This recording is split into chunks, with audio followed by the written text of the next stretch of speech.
전 세계가 경악했습니다. 세계 최고층 쌍둥이 타워, 한국이 건설 중인 타워가 기울었다는 충격적인 뉴스. 국제 언론은 앞다퉈 한국의 실패를 보도했습니다. 하지만 폭풍우가 몰아치던 그날 모든 것이 뒤바뀌었습니다. 도대체 무엇이 그날을 바꿨을까요? 세계 건축계를 뒤흔든 그 놀라운 승리의 순간 지금 시작합니다. 여기서 잠깐 좋아요와 구독 버튼 눌러주는 센스. 안녕하세요. 저는 아즈만 빈 유수프입니다. 말레이시아 정부가 야심차게 추진하는 세계 최고층 쌍둥이 타워 프로젝트의 총감독을 맡게 됐습니다.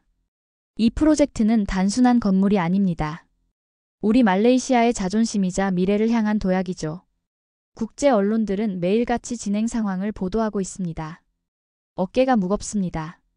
오늘 아침 프로젝트 사무실 창문 너머로 건설 현장을 바라봤습니다. 지금은 그저 거대한 구덩이에 불과하지만 곧 세계의 하늘을 찌를 두 개의 거대한 타워가 솟아오를 겁니다. 타워 1은 일본 건설팀이, 타워 2는 한국 건설팀이 맡았죠. 저는 두 팀의 작업을 동시에 감독해야 합니다. 일본 팀과는 과거에 여러 프로젝트를 함께 했습니다. 그들의 정확함과 세심함은 항상 감탄을 자아냈죠. 고바야시 켄지 현장 소장은 오늘도 완벽한 정장 차림으로 미팅에 나타났습니다. 그의 팀이 준비한 설계도와 시공 계획은 예술 작품처럼 정교했습니다. 아즈만 감독님, 저희 일본 팀은 100년 이상의 초고층 건축 경험을 가지고 있습니다. 안심하셔도 됩니다. 고바야시의 말에 고개를 끄덕였습니다. 그의 자신감은 근거가 있었습니다. 일본은 오랫동안 아시아 건설 기술의 선두주자였으니까요. 그리고 또 다른 팀, 한국의 삼성물산이 있습니다. 그들의 현장 소장 강준호는 첫 만남부터 고바야시와는 완전히 달랐습니다. 고바야시가 화려한 프레젠테이션으로 시작했다면 강준호는 간결한 인사 후 바로 시공 현장으로 향했죠. 보고서보다 현장이 중요합니다. 같이 가시죠. 강준호의 손은 거칠었습니다. 수십 년간 현장에서 직접 일한 흔적이었겠죠. 그의 말은 적었지만 눈빛은 강렬했습니다. 팀원들은 그를 마치 군인이 장군을 대하듯 존경심을 표했습니다. 솔직히 불안했습니다. 한국은 초고층 건물 시공 경험이 일본보다 적습니다. 과연 저 사람들이 세계 최고층 빌딩을 지을 수 있을까? 의구심이 들었습니다. 하지만 프로젝트 총감독으로서 공정함을 유지해야 했죠. 첫 주 동안 두 팀의 작업 방식을 관찰했습니다. 일본 팀은 모든 것을 문서화하고 회의를 통해 결정을 내립니다. 고바야시는 매일 저녁 정확히 5시에 진행 보고서를 제출했습니다.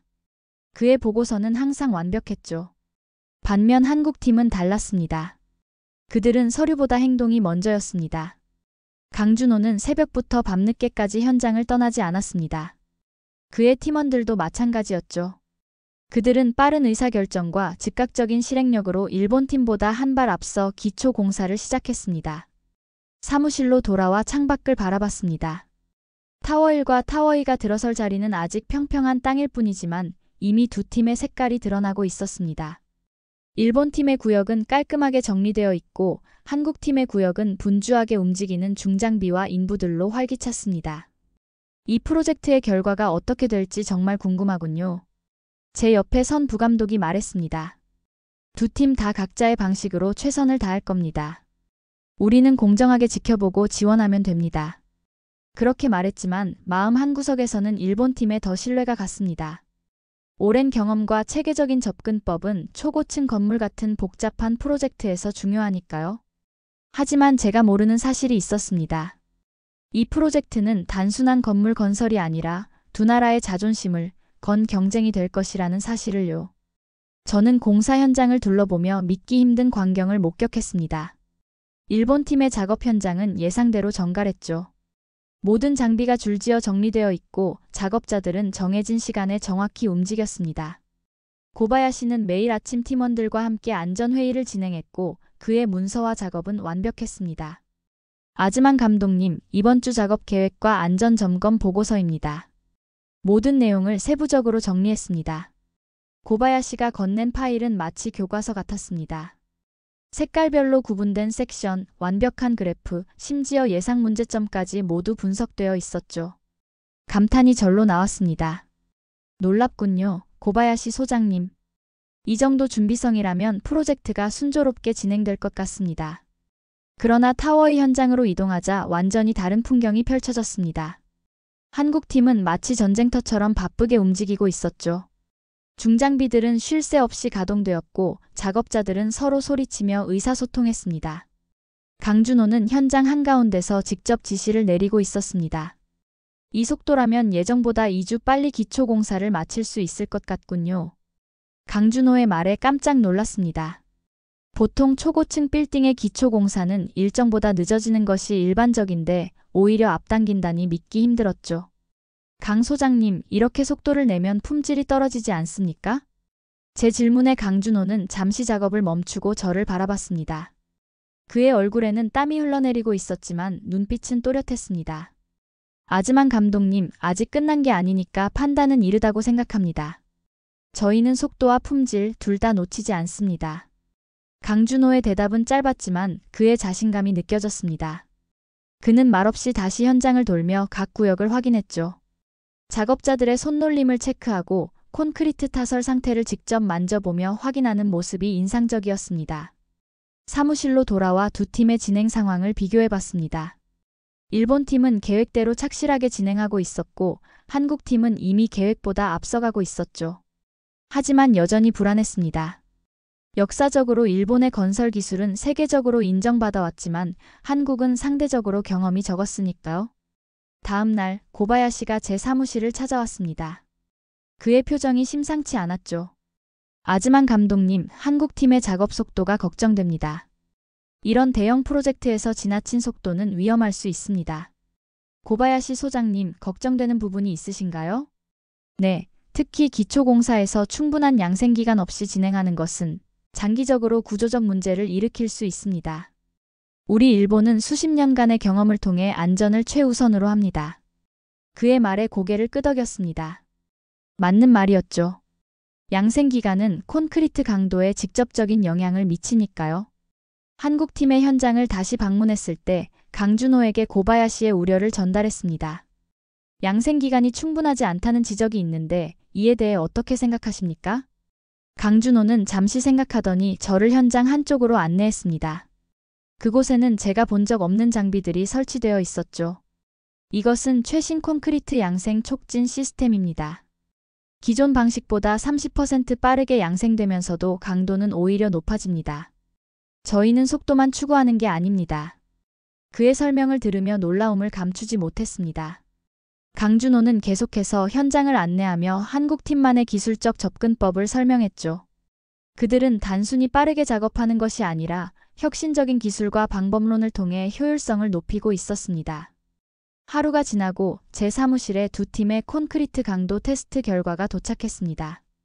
일본 팀의 결과는 예상대로 기준치를 충족했습니다. 그리고 한국 팀의 결과를 확인했을 때 저는 자리에서 일어나 보고서를 다시 읽어봤습니다. 이게 맞나요? 한국 팀의 콘크리트 강도가 기준치보다 15% 높다고요? 부감독이 고개를 끄덕였습니다. 네, 2번 확인했습니다. 그들의 양생 기술이 정말 효과가 있는 것 같습니다. 창밖으로 한국팀의 현장을 바라봤습니다. 그들은 여전히 바쁘게 움직이고 있었지만 이제는 다른 시선으로 보게 됐죠. 혹시 내가 그들을 과소평가한 것일까? 아직 결론을 내리기엔 이르지만 한국팀에 대한 제 의구심이 조금씩 변화하기 시작했습니다. 저는 프로젝트 진행률 70% 지점에서 예상치 못한 위기를 맞았습니다. 아침 일찍 비서가 들고 온 일본 신문에는 충격적인 헤드라인이 실려 있었습니다. 말레이시아 쌍둥이 타워, 한국 건설 타워 기울어져. 순간 혈압이 오르는 느낌이었습니다. 기사 내용은 더 충격적이었습니다. 타워이, 즉 한국이 시공 중인 타워가 1인치 기울었다는 내용이었죠. 이미 해외 언론에서도 이 소식은 퍼지고 있었습니다. 가슴이 철렁 내려앉았습니다. 이 프로젝트는 말레이시아의 국가적 자부심이자 제 커리어의 정점을 찍을 작품이었습니다. 실패는 절대 용납될 수 없었죠. 즉시 현장으로 향했습니다. 일본 팀 구역에서 고바야시를 만났는데 그는 의외로 평온해 보였습니다. 주변에는 여러 언론사 기자들이 그를 둘러싸고 있었죠. 안타깝게도 우려했던 일이 발생했군요. 저희 일본 팀은 안정성을 최우선으로 하기 때문에 이런 문제가 발생하지 않았습니다. 고바야시의 말에는 미묘한 우월감이 느껴졌습니다. 그는 카메라 앞에서 노련하게 설명을 이어갔습니다. 일본 기술의 우수성과 안정성을 강조하면서 한국 기술의 한계를 암시했죠. 그의 표정에서는 어떤 놀라움도 보이지 않았습니다. 마치 이미 예상했던 일인 것처럼요. 타워의 현장으로 급히 이동했습니다. 그곳에서는 강준호가 팀원들과 함께 무언가를 검토하고 있었습니다. 다급한 마음으로 그에게 다가갔습니다. 강 소장님, 언론 보도가 사실입니까? 타워가 정말 기울었습니까? 제 목소리에는 긴장감이 가득했습니다. 하지만 강준호의 표정은 의외로 차분했습니다. 그는 잠시 생각하더니 단 한마디로 대답했습니다. 측량 결과가 나올 때까지 기다리시죠. 그게 전부였습니다. 더 이상의 해명이나 변명은 없었죠. 저는 당황했습니다. 이런 큰 위기 상황에서 그저 기다리자고만 한다니요. 온 세계 언론이 우리 프로젝트를 주시하고 있는데 말입니다. 사무실로 돌아와 창밖을 바라봤습니다. 두 타워는 나란히 서 있었고 육안으로는 어떤 기울어짐도 감지할 수 없었습니다. 의문이 들었습니다. 정밀 장비로만 측정 가능한 1인치의 기울어짐을 어떻게 일본 언론이 가장 먼저 알게 되었을까요? 그날 오후 여러 국제 언론사들이 저에게 인터뷰를 요청했습니다. 프로젝트 총감독으로서 책임 있는 답변을 해야 했지만 아직 확실한 정보가 없었죠. 부감독은 걱정스러운 표정으로 제게 다가왔습니다. 어떻게 대응하실 건가요? 프로젝트가 위험에 처해 있습니다. 깊은 한숨을 내쉬며 대답했습니다. 독립적인 측량 결과가 나올 때까지 기다릴 겁니다. 그 전에는 어떤 공식 입장도 내지 않겠습니다. 하지만 마음속으로는 이미 실망감이 가득했습니다. 역시 우려했던 일이 일어났구나. 한국 팀의 빠른 시공 속도가 결국 문제를 일으켰구나. 그런 생각이 들었죠. 저녁이 되어 사무실로 돌아가는 길에 타워의 현장을 다시 지나갔습니다. 강준호는 홀로 타워 아래에 서서 위를 올려다보고 있었습니다. 그의 뒷모습에는 흔들림이 없었습니다. 오히려 확신에 찬 듯한 모습이었죠. 강준호가 저를 발견하고 다가왔습니다. 그의 눈빛은 여전히 단단했습니다. 측량팀이 곧 결과를 가지고 올 겁니다. 회의실에서 기다리시지요. 저는 그를 따라 회의실로 향했습니다. 이제 곧 진실이 밝혀질 것입니다. 한국팀의 실패인지 아니면 다른 무언가가 있는지 말이죠. 제 불안감은 점점 커져갔습니다. 이 프로젝트의 성패가 오늘 저녁에 결정될지도 모릅니다. 저는 회의실에 앉아 측량 결과를 기다리는 동안 벽에 걸린 사진들을 바라봤습니다. 그중 한 장이 제 시선을 사로잡았습니다. 중동의 어느 프로젝트 현장에서 찍힌 단체 사진이었습니다. 자세히 보니 놀라운 사실을 발견했습니다. 사진 속에는 젊은 시절의 강준호와 고바야시가 나란히 서 있었습니다. 두 사람은 함께 일했던 적이 있었던 겁니다. 이런 사실을 몰랐습니다. 강준호와 고바야시는 한 번도 과거의 인연을 언급한 적이 없었죠. 사진을 더 자세히 살펴보니 두 사람은 서로 어깨를 걸치고 웃고 있었습니다. 한때는 동료였던 사이였던 겁니다.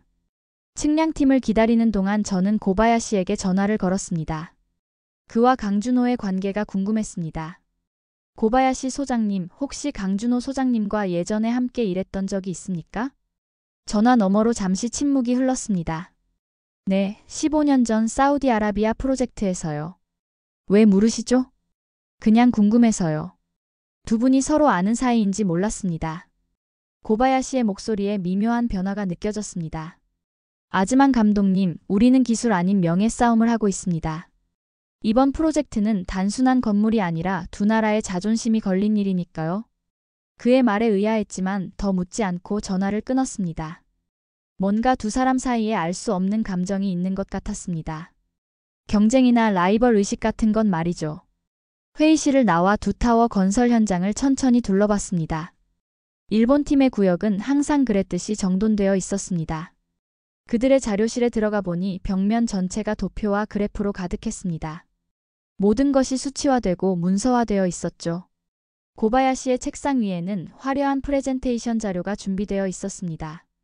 언론 대응용인 듯 했습니다. 한국팀의 구역으로 이동했습니다. 그곳은 완전히 달랐습니다. 모든 것이 움직이고 있었죠. 작업자들은 쉬지 않고 일하고 있었고 소음과 먼지 속에서도 작업은 계속되고 있었습니다. 언론 보도에도 불구하고 그들은 일상적인 업무를 진행하고 있었던 겁니다. 강준호의 사무실을 들여다봤습니다. 그의 책상은 소박했습니다. 화려한 장식이나 문서 대신 간단한 도면과 몇 장의 사진만이 있었죠. 그중 하나는 고바야시와 함께 찍은 사진이었습니다. 사진 아래에는 작은 글씨로 무언가 적혀 있었지만 한국어라 읽을 수 없었습니다. 저는 혼란스러웠습니다. 한쪽에서는 완벽한 문서와 화려한 프레젠테이션으로 보이는 일본 팀, 다른 쪽에서는 무언가를 끊임없이 만들어내는 한국 팀. 두 팀의 접근 방식은 너무나 달랐습니다. 도대체 어느 쪽이 옳은 걸까요?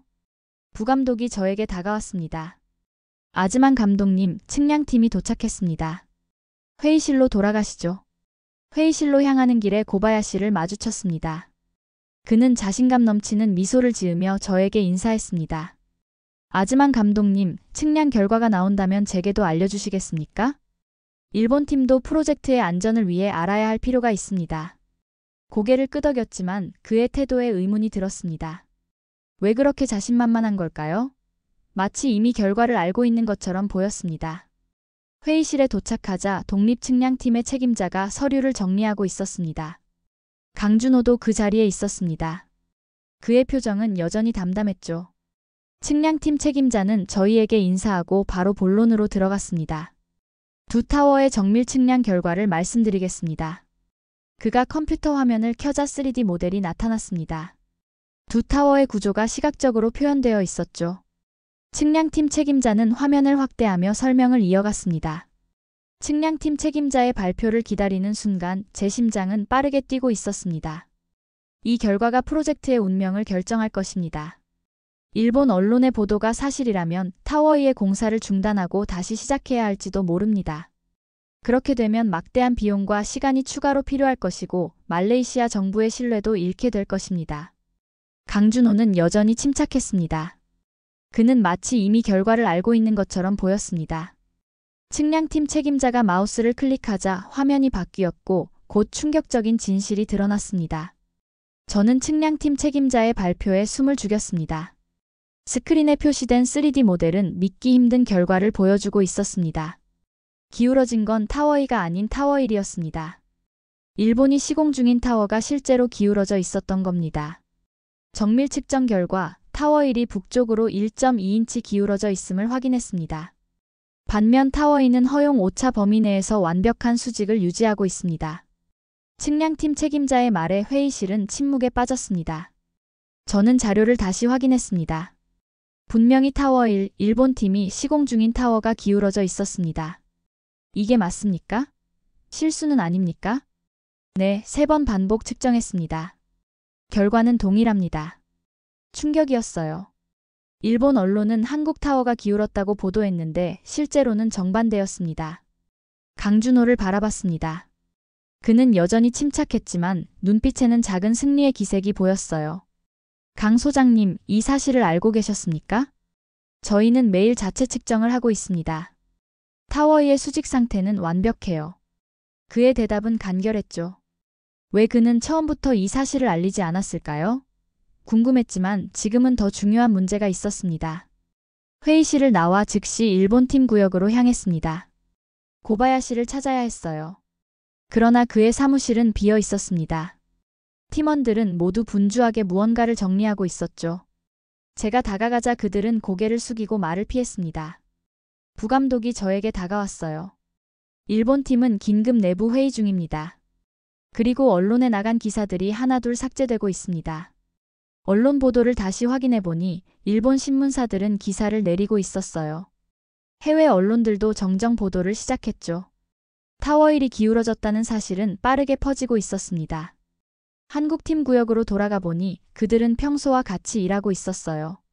강준호는 현장에서 작업자들과 함께 있었죠. 그에게 다가갔습니다. 왜 처음부터 말씀하지 않으셨습니까? 타워1이 기울었다는 사실을 알고 있었잖아요. 강준호는 잠시 일을 멈추고 저를 바라봤습니다. 아즈만 감독님, 우리는 남의 실수를 지적하는 일보다 우리의 일을 완벽하게 하는 데 집중합니다. 그게 우리 방식입니다. 그의 말에 깊은 인상을 받았어요. 한국팀은 언론의 오보에도 불구하고 자신들의 일에만 집중했던 것입니다. 더 놀라운 사실은 그들이 이미 모든 구조물을 오차 범위 내에서 검증 완료했다는 점이었습니다. 한국팀의 자료실로 들어가 보니 벽면에는 매일의 측정 데이터가 꼼꼼하게 기록되어 있었어요. 그들은 모든 것을 조용히 준비하고 있었던 거죠. 언론의 오보에도 대응할 준비가 되어 있었습니다. 사무실로 돌아와 창밖으로 두 타워를 바라봤어요.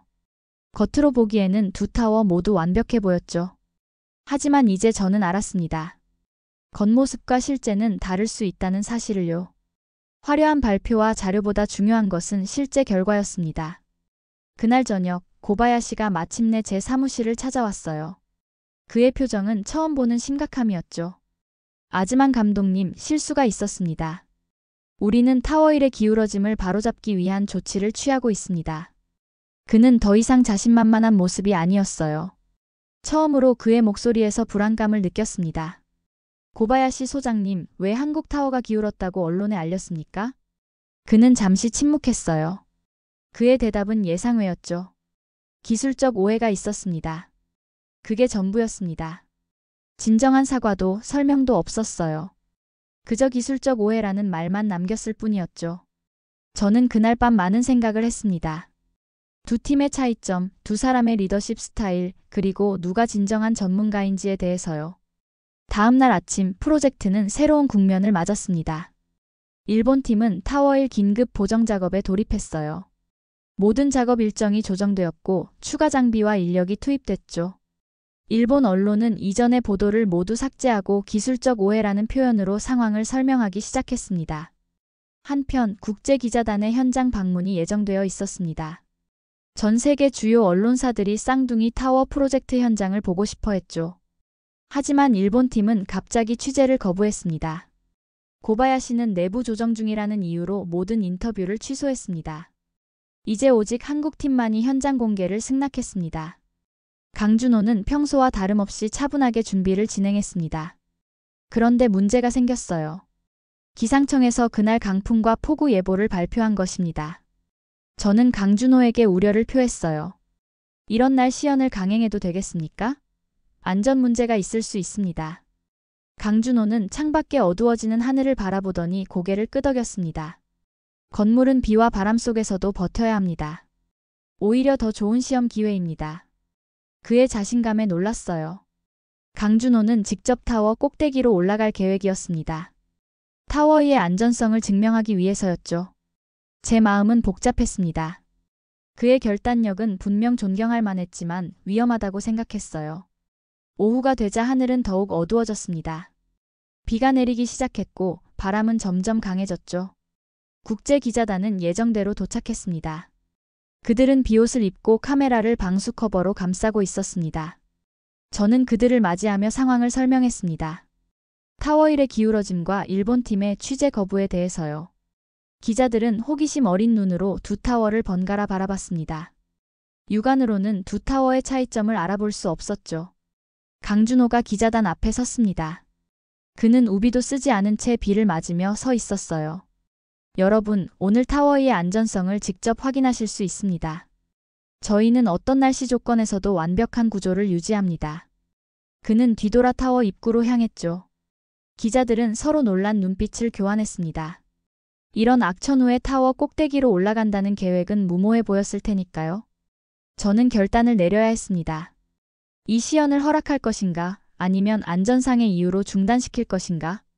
잠시 고민하다가 강준호를 따라 타워 입구로 향했습니다. 그의 자신감 뒤에는 분명 근거가 있을 테니까요. 엘리베이터를 타고 올라가는 동안 창밖으로 비가 거세게 내리는 모습이 보였습니다. 70층을 지나자 바람 소리가 더욱 크게 들렸어요. 강준호의 표정은 여전히 평온했죠. 정말 괜찮은 겁니까? 이런 날씨에서는 위험할 수 있습니다. 강준호는 미소를 지었어요. 그것은 제가 처음 보는 표정이었습니다. 우리는 이런 조건을 모두 계산해 넣었습니다. 바람이 최대 속도로 불어도 타워는 흔들리지 않아요. 마침내 전망대에 도착했습니다. 유리창 너머로 폭풍우 속의 도시가 보였어요. 기자들은 경외심을 감추지 못했죠. 우리가 서 있는 타워에는 바람 속에서도 놀라울 정도로 안정적이었습니다. 강준호는 기자들에게 구조 설계도를 보여주기 시작했어요. 특수 제작된 철골 구조와 풍압을 분산시키는 시스템에 대해 설명했죠. 이런 악천 후에서도 건물이 안정적인 이유를 자세히 설명했습니다. 폭우는 계속되었지만 기자단의 방문은 성공적으로 진행되었어요. 타워위의 전망대에서 바라본 도시 풍경은 비에 젖은 채로도 아름다웠죠. 더 중요한 것은 이런 악천 후에도 타워위가 완벽한 수직과 견고성을 유지했다는 점이었습니다. 전망대에서 내려온 후 기자들은 자연스럽게 타워 1쪽으로 관심을 돌렸어요. 그곳에서는 임시 보정용 기둥 설치 작업이 한창이었습니다. 일본 팀은 비상 상황에 대처하고 있었고 그 모습이 기자들의 카메라에 담겼어요. 저녁 뉴스에는 두 타워에 대비되는 모습이 전 세계에 방송되었습니다. 폭풍우 속에서도 견고한 한국의 타워 2와 보정 작업 중인 일본의 타워 1. 이 이미지는 강력했어요. 해외 언론들은 앞다투어 이 소식을 보도했고 한국 기술의 우수성에 주목하기 시작했죠. 다음 날 아침 프로젝트 사무실에서 공식 기자회견이 열렸습니다. 모든 언론사들이 자리를 가득 메웠죠. 저는 프로젝트 총감독으로서 공식 발표를 해야 했어요. 단상에 올라 마이크 앞에 섰을 때 지난 몇 개월간의 일들이 머릿속을 스쳐 지나갔습니다. 처음에 가졌던 의구심, 일본 기술에 대한 맹신, 그리고 한국 팀에 대한 편견. 모든 것이 이제는 달라졌어요. 여러분, 오늘 저는 솔직하게 말씀드리겠습니다. 저는 처음 이 프로젝트를 시작할 때 일본을 믿었습니다. 그들의 오랜 경험과 명성을 신뢰했죠. 하지만 오늘 이 타워는 한국 기술의 승리를 증명했습니다. 저의 발표에 기자실은 조용해졌어요. 모두가 집중하고 있었죠. 우리는 때로 겉모습에 속습니다. 화려한 프레젠테이션과 오랜 역사가 항상 최고의 결과를 보장하지는 않습니다.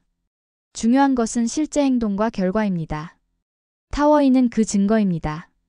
기자회견이 끝난 후 저는 타워이 꼭대기로 다시 올라갔어요. 강준호가 그곳에 있었습니다. 그는 창밖으로 도시를 바라보고 있었죠. 제가 다가가자 그는 돌아봤습니다. 강 소장님, 왜 그동안 자신을 변명하지 않으셨습니까? 오보가 나돌 때 진실을 말할 수 있었을 텐데요. 강준호는 잠시 생각하더니 대답했어요. 말보다 행동이 중요합니다. 우리는 결과로 증명하는 것을 선호하죠. 저는 그의 손을 잡고 단단히 악수했어요. 그의 손에는 여전히 현장에 거친 흔적이 남아 있었습니다. 진정한 장인의 손이었죠. 이 프로젝트는 당신과 한국팀 덕분에 성공했습니다. 감사합니다. 강준호의 입가에 미소가 번졌습니다. 우리는 함께 창밖을 바라봤죠. 이제 맑게 갠 하늘 아래 말레이시아의 도시 풍경이 펼쳐져 있었습니다. 두 개의 타워가 나란히 서 있었지만 이제 모두가 그 차이점을 알게 되었죠. 프로젝트 완공일이 일주일 앞으로 다가왔습니다. 타워 1의 기울어짐은 결국 보정되었고 두 타워 모두 외관상으로는 완벽해 보였어요. 하지만 모든 사람들은 이제 진실을 알고 있었죠. 한국 기술의 우수성과 일본의 실수를 말입니다. 저녁이 되자 저는 혼자 프로젝트 부지를 걸었습니다. 타워 아래에 서서 위를 올려다봤습니다요. 두 개의 거대한 구조물이 하늘을 찌르고 있었죠. 하지만 제 시선은 자연스럽게 타워 2로 향했습니다. 어둠이 내리자 타워 2 꼭대기에 삼성 로고가 밝게 빛나기 시작했습니다. 그 빛은 도시 전체를 비추는 듯 했어요. 묵묵한 손길이 세운 탑이 이제 전 세계의 주목을 받고 있었죠. 세계는 이제 그 이름을 기억할 것입니다. 다음 날 아침 공항으로 향하는 길에 강준호를 마주쳤습니다. 그는 조용히 귀국 비행기를 타기 위해 체크인을 하고 있었죠. 벌써 떠나시는 겁니까? 완공식이 일주일 후인데요. 강준호는 미소를 지었어요. 제 역할은 끝났습니다. 이제 젊은 팀원들이 마무리할 차례죠. 그의 겸손함에 다시 한번 감동했습니다. 성공의 순간에도 그는 자신을 내세우지 않았어요. 묵묵히 자신의 일을 완수하고 떠나는 모습이 인상적이었죠. 강 소장님, 이번 프로젝트는 제게 큰 교훈이 되었습니다. 겉모습보다 중요한 것은 내실이라는 사실을요. 강준호는 고개를 끄덕였습니다. 아즈만 감독님, 건물을 짓는 것은 사람을 키우는 것과 같습니다. 기초가 튼튼해야 하죠. 보이지 않는 곳에 정성을 다하는 것이 중요합니다. 우리는 마지막으로 악수를 나누었어요. 그리고 강준호는 출국장으로 사라졌습니다. 그의 뒷모습을 바라보며 이번 프로젝트가 단순한 건물 건설이 아니었다는 사실을 깨달았습니다. 그것은 두 문화의 만남이자 진정한 전문성이 무엇인지를 보여주는 교훈이었죠. 공항에서 나오는 길에 스마트폰을 확인했어요. 세계 각국의 건설 및 공학 매체들이 타워의 성공 사례를 다루고 있었습니다. 한국의 기술력이 세계적으로 인정받는 순간이었죠. 프로젝트 현장으로 돌아와 마지막으로 두 타워를 바라봤습니다. 외관상으로는 똑같아 보였지만 이제 저는 그 내면의 차이를 알고 있었습니다. 때로는 가장 조용한 사람이 가장 큰 일을 해낸다는 사실을요. 타워의 꼭대기에 삼성 로고가 다시 한번 빛나기 시작했습니다. 그 빛은 마치 새로운 시대의 시작을 알리는 신호 같았어요. 한국 기술의 시대, 묵묵하게 결과로 말하는 장인 정신의 시대가 열린 것입니다. 묵묵한 손길이 세운 탑. 세계는 이제 그 이름을 기억한다. 저는 마음속으로 되뇌었죠. 이 경험은 제 인생에서 가장 값진 교훈이 되었습니다. 진정한 전문가는 자신을 과시하지 않고 결과로 증명한다는 사실을요. 마치 강준호처럼 말입니다. 오늘의 사연은 어떠셨나요? 이번 영상을 어떻게 생각하시는지 댓글로 의견을 남겨주시고 좋아요를 눌러주세요. 다음에도 더 흥미진진한 사연으로 찾아뵙겠습니다.